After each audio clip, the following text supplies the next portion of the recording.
சும்மாவே எங்களை எல்லாம் கையில் பிடிக்க முடியாது, இப்போ வேறு இப்படிப்பட்ட ட்ரைலர் கொடுத்துட்டாங்க, எங்களை கையிலே பிடிக்க முடியாதான்னு ஒரு பக்கம் விஜய் ரசிகர்கள்லாம் ஆரவாரம் பண்ணிட்டு இருக்காங்க. எஸ், ஜனநாயகன் படத்தோட அஃபீஷியல் ட்ரைலர் ஒரு பக்கம் ரிலீஸ் ஆகி யூடியூப் மட்டும் இல்லாமல் அனைத்து சோசியல் மீடியாக்களையும் ஒரு பக்கம் ஸ்தம்பிக்க வச்சுட்டு இருக்கு. இன்னொரு பக்கம் கொண்டாடுங்கப்பா உங்கள் காட்டில் மழை தாண்டா அப்படிங்கிற மாதிரி ஒரு பவர்ஃபுல்லான ட்ரைலரை கொடுத்த அதே டீமு, டே ஹேட்டர்களா நல்லா கேட்டுங்களா, இந்த ட்ரைலர் உங்களுக்கு தாண்டா அப்படின்னு சொல்லி பவர்ஃபுல்லான டைலாக்ஸ் மூலமாக அரசியலுக்கு ஒரு நல்ல பதிலடி கொடுக்குற ட்ரைலராக H Vinoth, Anirudh and Thalapathy combo பயங்கரமாக ஒரு ட்ரைலர் அவுட் கொடுத்துருக்காங்க. இந்த ட்ரைலர் பார்க்குறப்ப படம் எப்படா வரும் அப்படிங்கிற மாதிரியான ஒரு எதிர்பார்ப்புகளும், அதே நேரம் ஹேட்டர்லாம் ரெடியாக இருப்பாங்க, பல பேர் பல விஷயங்களை பேச அப்படிங்கிற மாதிரியான விஷயங்களும் இந்த வீடியோவில் சொல்ல போகிறேன். இது மட்டும் இல்லாமல் இந்த ட்ரைலர் நமக்கு எப்படியாப்பட்ட ஃபீல் கொடுத்தது, இந்த ட்ரைலரில் இருக்கக்கூடிய ஹிடன் டீடைல்ஸ், இது பகவந்த் கேசரி படம் தானே அப்படிங்கிற பல விஷயங்கள் இந்த வீடியோவில் பேச போகிறோம். மாலை முரசு வை பிரசன்ஸ், இது தளபதி விஜயோட ஜனநாயகன் ஸ்பெஷல். நான் உங்கள் Vijay Dominic. I am coming. ஒரு பக்கம் மணி 6:45 ஆச்சு, என்னடா இன்னும் ட்ரைலர் காணோம், ஏன் கோவிந்தசாமி கதவை திறனா அப்படிங்கிற மாதிரியான ஒரு மூமெண்ட்டை கொடுத்துட்டாங்க கொஞ்ச நேரத்தில் கேவின் ப்ரொடக்ஷன். அப்புறம் தான் தெரிஞ்சுது கொஞ்சம் சோசியல் மீடியாலாம் ஸ்ட்ரகிள் ஆக ஆரம்பிச்சதுன்னு. அதுக்கப்புறமா ட்ரைலர் விட்டாங்க பாருங்க, ஓப்பனிங்லேயே வந்து ஒரு பஞ்ச் டைலாக் கூட ஆரம்பிக்கிறாங்க. யோ பெருசு, உனக்கு ஒரு டீட்டெயில் ஒரு ஆள் அனுப்பிச்சிடுங்க, யாருன்னு பார்த்து சொல்லேன்ற மாதிரியான ஒரு வாய்ஸ். அந்த வாய்ஸ் யாருன்னு கேட்டிங்கன்னா நம்ம தனியாவான நடிகர் முத்துக்குமாரோட வாய்ஸ். அதை ஓப்பன் பண்ணோடனே பேர் தளபதி வெற்றி கொண்டான் டிவிகே அப்படிங்கிற பேரோட உள்ள ஓப்பன் ஆகுது.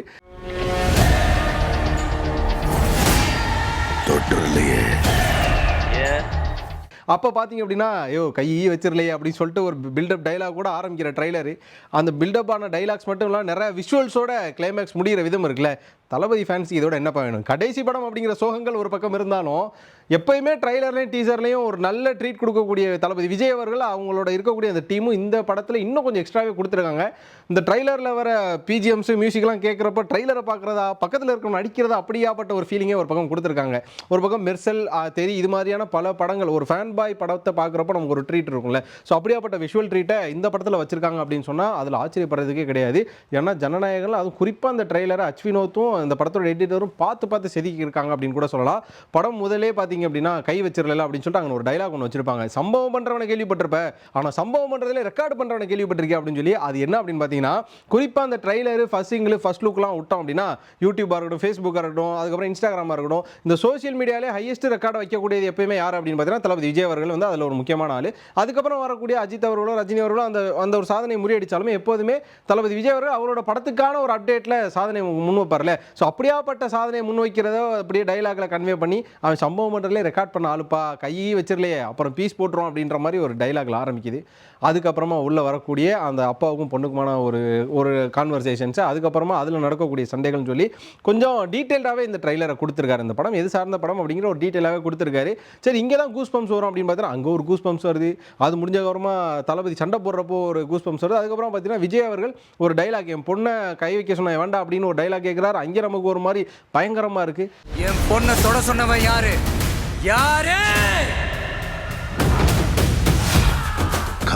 சரி, ஓகே, எல்லாரும் வந்து யங் விஜய் ரசிப்பாங்க அப்படின்னா இங்கே ஒரு கூட்டம் இருக்குது, என் தளபதி வயசானா நாங்கள் ரசிப்போம்பா அப்படின்ற அவரோட ஃபேன்ஸ் இருக்காங்கல்ல.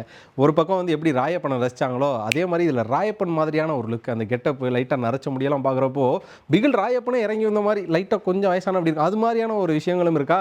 ஸோ அது இன்னும் கொஞ்சம் என்ஜாய் பண்ணுற மாதிரியான ஒரு விஷயம் இருக்குது. அதுக்கப்புறம் பார்த்தீங்கன்னா அந்த செல்லில் நடக்கக்கூடிய ஒரு கைதியாக நடக்கக்கூடிய சண்டை, அதுக்கப்புறம் காப் யூனிஃபார்மில் வேறு இருக்காரு, ஒரு போலீஸா இல்லை கைதியா, தன்னோட பொண்ணு ஆர்மிக்கு எப்படியாவது அனுப்பணும்னு நினைக்கக்கூடிய ஒரு நல்ல அப்பாவா, அவர் யார் அப்படிங்கிற மாதிரி ஒரு சஸ்பென்ஸ் இருக்கிறப்ப திடீர்னு பாபி டியோல் வந்து நிற்கிறார், நல்ல டைட்டான ஃபிசிக்கோட, வா லெட்ஸ் பிளே கேம் அப்படின்னு சொல்லிட்டு ஒரு டைலாக் ஒன்று சொல்கிறாரு. அதுக்கப்புறம் பாபி டியோல் ஒரு பக்கம் அக்ரெசிவான வில்லனை காட்டுறாங்க.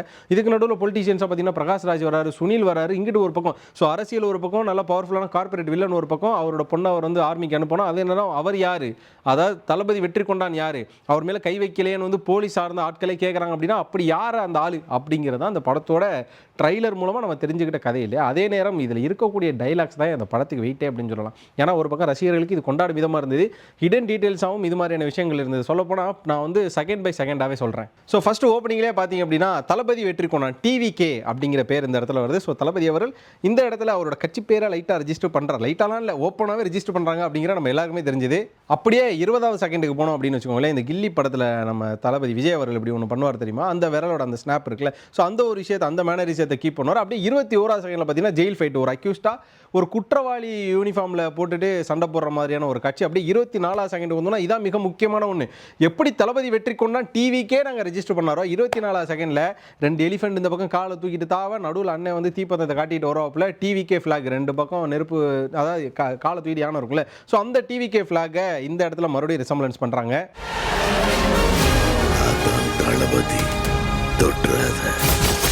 அப்படியே 44வது செகண்டுக்கு போனோம் அப்படின்னா விஜய் அவர்கள் கை கட்டி ஒரு டைலாக் பேசுகிற பின்னாடி பார்த்தீங்க அப்படின்னா நேதாஜி சுபாஷ் சந்திர போஸோட ஒரு ஃப்ரேம் ஒன்று இருக்கும், ஃபோட்டோ ஃப்ரேமு.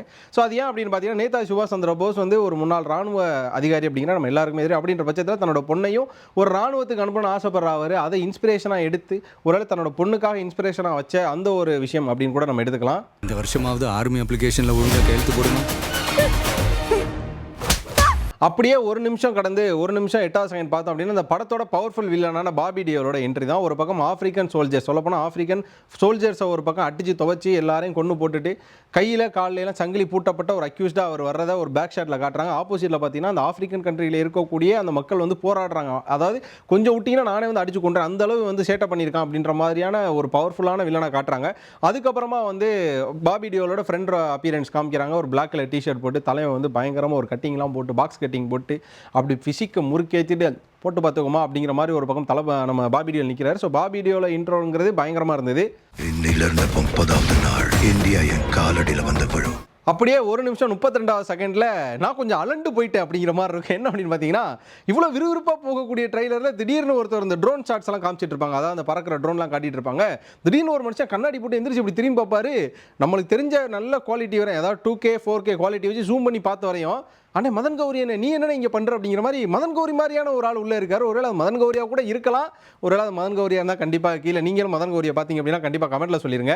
அண்ட் ஃபைனலாக பார்த்தீங்க அப்படின்னா 2 நிமிஷம் 11வது செகண்டில் பார்த்தீங்க அப்படின்னா அந்த ஒரு பிரச்சார வாகனம், பிரச்சார மேடை, பிரச்சார கூட்டம், யாதும் ஊரே யாவரும் கேளீர் அப்படிங்கிற மாதிரியான ஒரு பேக்ரவுண்டு. அருண்ராஜ் ஐஆர்எஸ் அப்படிங்கிற அவரோட இப்போதைக்கு தாவேகா கட்சியில் இருக்கக்கூடிய நபர்னு சொல்லி அப்படியே ஒரு வாக்கில் வருவார். லைட்டாக சர்க்கார் பட ஃபீலிங் எடுத்துகிட்டு போனாலுமே அதே நேரம் பார்த்தீங்கன்னா இப்போ அண்மையில் நடந்த ஒரு அசம்பாவிதம் தாவேகாவோட அந்த பொதுக்கூட்டத்தில், அதாவது பிரச்சார கூட்டத்தில் வந்து இந்த கரூரில் ஒரு நெரிசல் சிகிச்சையில் அப்போ நிறைய பேர் பேசினாங்க. அந்த கூட்டத்தில், அதாவது ஒரு கூட்டத்திலையுமே ஒரு படப்பிடிப்பு நடத்தப்படுது, ஒரு மேஜர் க்ரௌடு என்னென்னு அவங்க ஆசைப்படுறாங்கன்ற நிறைய பேர் நிறைய விஷயத்தை சொல்லிட்டு இருந்தாங்க.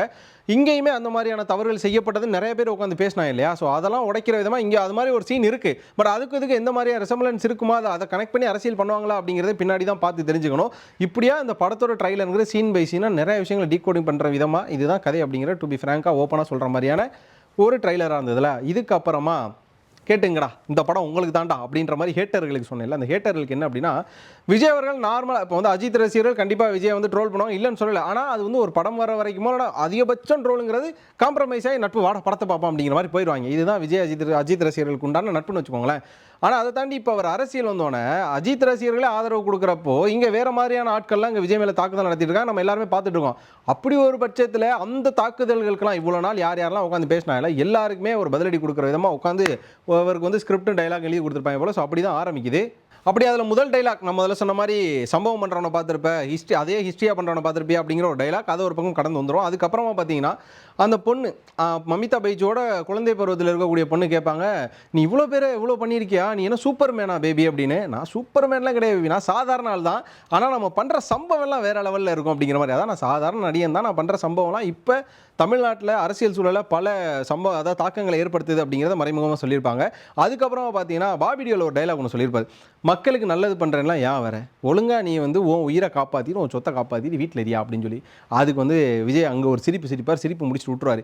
அதை விட்டுட்டு அதுக்கப்புறமா வரக்கூடிய டைலாக்ஸ்னால் டு தி கோர் இறங்கி பொலிட்டீஷியன்ஸ் அட்டாக் பண்ணுற மாதிரி இருக்கும்.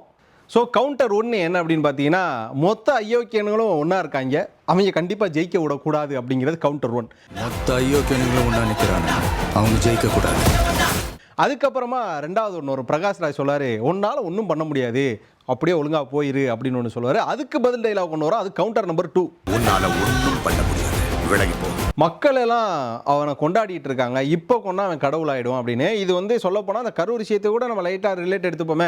ஒரு பக்கம் எல்லாரும் வந்து ஒரு பக்கம் வந்து அந்த துக்கமான சம்பவம் நடந்தப்போ எல்லாருமே வந்து விஜயை குறை சொல்லாமல் ஓகே என்ன அப்படின்னு சொல்லி பேசிட்டு தான் ஒரு தரப்பு விஜயை குறை சொன்னாங்க. இந்த இடத்துல விஜயை கைது பண்ணி உள்ளே போட்டோம் அப்படின்னா அவன் தலைவராயிரும் அப்படின்னு சொல்லி அப்போ நிறைய பேர் வந்து, நான் சொல்லலை, நிறைய பத்திரிகையாளர்கள் உட்காந்து இன்டர்வியூவில் சொல்லிட்டு இருந்தாங்க. அதை இங்கே ரிசம்பலன்ஸ் பண்ணி டைலாக் வச்சதா கவுண்டர் 2 பார்க்கலாம். மக்கள் அவனை கொண்டாடிக்கிட்டு இருக்காங்க, இப்போ கொன்ன கடவுள் ஆயிடுவான். அதுக்கப்புறம் அந்த ட்ரைலர்லேயே ஒரு பவர்ஃபுல்லான டைலாக் என்ன அப்படின்னு பார்த்தீங்கன்னா, உன்னை காலி பண்ணிடுவேன், உன்னை அசிங்கப்படுத்திடுவேன் அப்படின்னு சொல்லி எவ்வளோ சொன்னாலும் சரி திரும்பி போகிற ஐடியாவே இல்லைம்மா, ஐஎம் அப்படின்னு ஒரு பாஸ் விடுவார். அந்த ஐஎம்க்கு அப்புறம் வெயிட்டிங் சொல்லி எல்லாம் எதிர்பார்த்துருப்போம். ஐஎம் கம்மிங், எவன் என்ன பண்ணா என்ன, நான் வந்தே தீர்வேண்டா அப்படிங்கிற ஒரு டைலாக்கு உன்னால் ஒன்றா அப்படிங்கிற மாதிரி நம்ம அண்ணன் இதில் சொல்லிட்டு போயிருக்காரு. திரும்பி போற ஐடியாவே இல்லை. ஐ ஆம் கமிங். இப்படி டைலாக்ஸோட பார்த்தீங்கன்னா தளபதி அப்படின்னு சொல்லி ஒரு பக்கம் பாட்டை போட்டு ஜனநாயகன் அப்படின்னு சொல்லி டைட்டிலை போட்டால் அதுக்கப்புறமா கிளைமேக்ஸ், அதாவது ட்ரெய்லரோட கிளைமேக்ஸில் ஒரு ட்விஸ்ட் வச்சுருக்காங்க. மக்களுக்கு நல்லது பண்ணுறதுக்கு ஆட்சி அதிகாரத்துக்கு வாங்கடா அப்படின்னா கொலை பண்ணுறதுக்கும் கொள்ளை அடிக்கிற மாட்டா வரீங்க அப்படின்னு சொல்லி கையில் ஒரு சாட்டை எடுத்து எல்லாரும் இப்படி ரவுண்டு கட்டி அடிக்கிறாப்புல ஒரு ரூமுக்குள்ளே வெள்ளை வேட்டி சட்டை போட்டவங்க ப்ளஸ் கோட்டு சூட்டு போட்டவங்க எல்லாருமே ஒரு பக்கம் அரசு அதிகாரிகளும் அதே நேரம் பார்த்தீங்கன்னா படித்த ஒரு நல்ல உத்தியோகத்தில் இருக்கக்கூடிய அதிகாரிகளும் சாட்டையால் அடித்த மாதிரியான ஒரு காட்சியாக அந்த ட்ரைலர் ரெசம்பலன்ஸ் முடியுது. இப்படியா பார்த்தீங்கன்னா second by second frame by frame dialogue by டைலாக்காக இந்த ட்ரைலருங்கிறது ரசிகர்களுக்கு அதிகம் கொண்டாடும்படியாகவும் ஹேட்டர்களுக்கு வாயில் ஏதாவது அமுக்கினபடியாகவும் ஒரு ட்ரைலராக கொடுத்துட்டாங்க நம்ம ஜனநாயகன் படத்தோட டீம். அண்ட் ஃபைனலாக இது பகவான் கேசரியா அப்படின்னு சொல்லி எல்லாருமே பேசினாங்க. அதுக்கப்புறம் 10%, 50%, அதுக்கப்புறம் பகவான் கேசரி தான் அப்படின்னு சொன்னால் அச்சுவினோத் மேடையில் வந்து சொன்னார், இது பகவான் கேசரி அந்த படத்தோட ரீமேக்கெல்லாம் கேட்குறீங்க, தளபதி படத்தை வந்து பார்த்துட்டு போங்க அப்படின்னா எல்லாருமே ரெடி ஆகிட்டாங்க. பட் ஓப்பனாக சொல்கிறேன், இது பகவான் கேசரி தான். சரி இருந்துட்டு போட்டு பகவான் கேசரி ஒரு பக்கம் பாலையா அவரோட வெர்ஷனில் பார்த்துட்டோம், எங்கள் தளபதியோட வெர்ஷனில் பார்ப்போம். ஆனால் அதில் அப்படியே அச்சுவினோத் எடுத்து பண்ணியிருக்க மாட்டார்ல.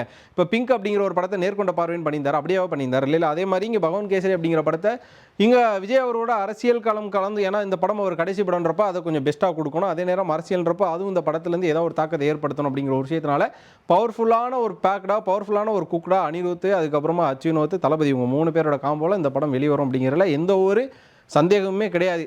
ஒரு பக்கம் இது வந்து பவர்ஃபுல்லாக குக் ஆகிடுச்சு.